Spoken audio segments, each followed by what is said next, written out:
આજે તો દ્વારકાધીશના મંદિરે શૂટિંગ કરવા ગયા જોવા મળી ગયા ધોળસત વાળા ભાઈનું નાટક. જય શ્રી રામ મિત્રોને. સૌથી પહેલા સવારે 9 વાગે ઘરની અંદર મસ્ત મજાનો બેઠો હતો તો ઘરેથી તો એક વ્યક્તિએ મારું મગજનું દહીં કરી નાખ્યું. હવે એનું રીઝન તમે ખુદ સાંભળી લ્યો. મેં વિચાર્યું કે આગળ બંધ થાય પણ ભાઈ તો ચાલુ જ રહી ગયા. આ ઘરેથી તો એન્ટ્રી થઈ પ્રથમભાઈની.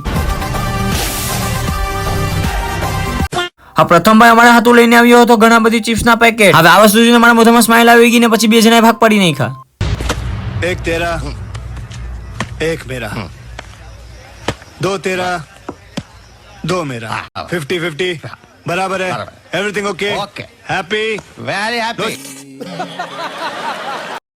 અને ત્યાં પછી સાંજના 4 વાગે નાઈ ધોઈ ધોયેલું નુગડા પહેરીને અમે બધા ભેગા થઈ ગયા અને પછી ચપ્પલ પહેરીને નીકળી ગયા એક રીલ બનાવવા. અને આવી ગયા છે દ્વારકાધીશના મંદિરે. નાઈ આવીને ફટાફટ રીલ બનાવી નાખીને પછી ધોળસત વાળાનું જોયું નાટક.